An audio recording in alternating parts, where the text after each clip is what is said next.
Hello, so in this video I want to take a more detailed look at the software on the Utano T180 smartphone.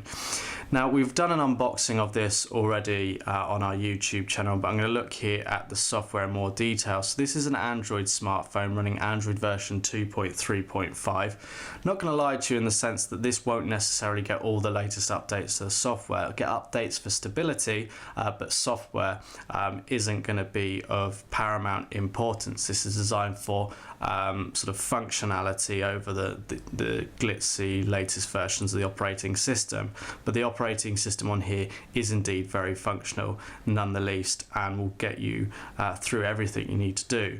So I'm just going to go into the settings and just show you that this is the HWT180 as it's otherwise known, running Android version 2.3.5. So you've got the settings menu on here, and we'll start in the settings. And because this is a dual SIM device, you've got an additional option here in the settings menu called multi-SIM settings. Now I'm assuming you've got two SIM cards inserted in the device already, and what you can do from here is you can choose which SIM card is used for data. Now this might be if you have data on your SIM card or your contract that allows you to connect to the internet through your phone network provider rather than Wi-Fi or something like that, and you can choose which of the two SIM cards inserted in the device can be used for that. So you can specify SIM 1 or SIM 2. Now it may be that you have a SIM card in here simply for calls and texts and one for data, so you can specify it. You may have two SIM cards in here that both have data on them, and you can choose which one you want to be used when it comes to connecting to the internet.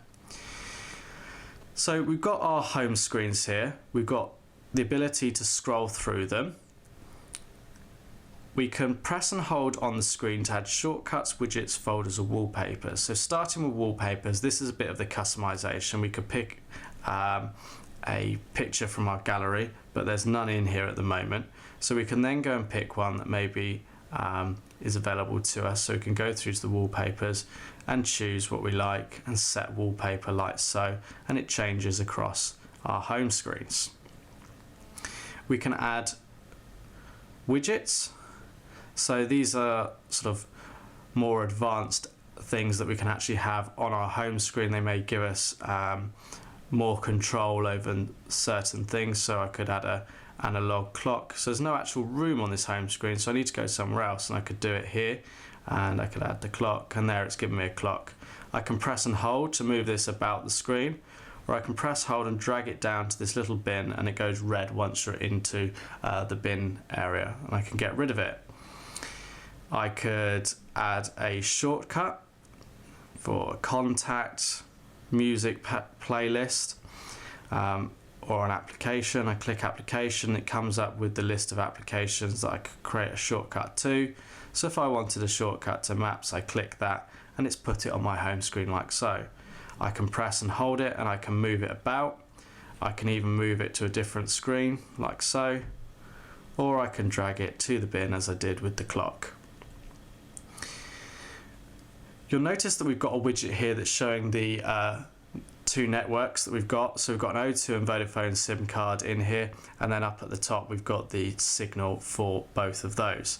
If we put a quick press on the power button, it'll turn the screen off like so, and we can unlock it here. If we were to do that again, we've also got the option to put the sound off or on, which is a quick way to sort of silence it. So if we unlock the phone, press and hold it a little bit longer, we've then got some more options. We've got silent mode, and we've got airplane mode, which turns the SIM cards off essentially, and it allows you to use it as sort of a PDA, but you've got no cellular connection, or we can power off, or we can simply come out of that. Taking a look at the phone itself, so we've got the standard sort of dial pad, we've got the call log, got contacts. Now this would be connected up to a Google account usually, or a pickup contacts that are on your SIM cards, but we haven't got any data actually on this device at the moment. And what you can do is you can dial the number and you can choose which SIM card it dials from, so 1 or 2. Now it is important, you're going to have to remember which SIM is in which slot, be it 1 or 2, but you can then choose which one it dials from. Now if you had an incoming call, it would come up with the number, and it would also show you on which SIM card they're calling you. It says card 1 or card 2. If you miss calls in the call log, it would actually tell you which numbers they were and from which SIM the call was received, and that is the same for outgoing calls as well. So you can always see on which SIM it relates to, which is important. And the principle applies again for messaging. So we can go into messaging here, and you'll see we've got a grayed out icon for 1 and 2. I'm just going to enter some text here, and you'll see that once I've completed the necessary fields, I've got the option to send the message either via SIM 1 or SIM 2. So we've got those options, and I can come out of that. I can edit it through the keyboard.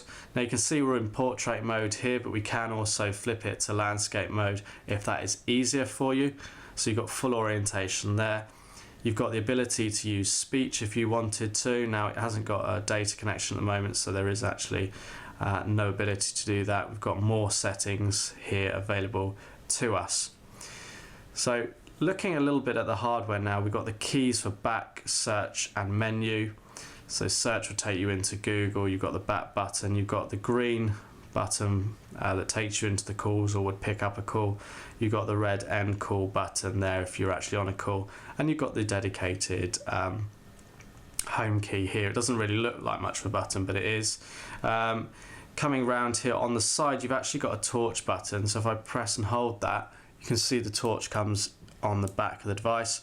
Got the micro USB port here. Now you can connect the micro USB cable for charging or connecting to a computer. Notice the cover, because this is IP67 rated, this phone, the covers must be over to the ports to protect it. We've got a headphone jack on the top, 3.5mm. Got the power button. We've got an attachment for a lanyard here. We've got the rear facing 5MP and LED flash. On the other side, we've got the volume up and down key, and then we've got the camera button. On the bottom there's nothing. On the back we've got the removable back cover, under which sits the 2000 mAh battery. We've got screws here to secure it in place that we need to undo. There's also a micro SD card slot under here. You've got Bluetooth, you've got Wi-Fi, you've got GPS on here, so you can do your street level navigation. You've got an 800 megahertz processor, so it's not super snappy, but fast enough for most of the everyday tasks you need to do. Now if I press and hold on this camera button, it's going to take me into the camera application that we have here, and you'll see quite simply I really need to insert an SD card into this device before using the camera, but I can flick between video or still shots. So in stills I've got the shutter button here. I've then got options between the back and the front camera, so it's now going to show the camera that we're recording, and I can flick between those. I can then choose the zoom, so I can zoom in to an image or object if I wanted, if I was taking a photo. I can choose some of the white balance settings. I've also got more advanced settings here, so the resolution of the picture, the image quality, etc. So quite a lot of options on this camera, which is quite nice to see, considering the camera isn't the key focus of this device. And the same principle applies when you're in the video camera. You've got some additional settings down the side that you can change. Now this doesn't record in HD or anything like that, but it'll give you decent enough video for what you're likely to need it for. And you've got all of these settings, and again you can record video with the front facing camera if you choose. So let's just go home and just show you some of the other applications that you get on here. So you get a calculator, you get your web browser, you get your calendar, of course you get your contacts that will pick up from your SIM, or you can synchronize your Google account, your Facebook, your LinkedIn, all on here. You've got your gallery to view photos that you've taken. You've got your email client, you've got Gmail, you've got maps for navigation, as well as a dedicated navigation icon there for putting in your route. You've got your messaging, you've got your market, which is where you go and download any additional applications you want on this device, be it free or paid for. You've got quick shortcuts to the settings, you've got voice search, you've got YouTube, and you've got a sound recorder on here. Now what I'm quickly going to do is just go and switch on the Wi-Fi to show you the web browser in action and give you an idea of what that's like. So it's just picking up my network, and I'm just going to connect to it here.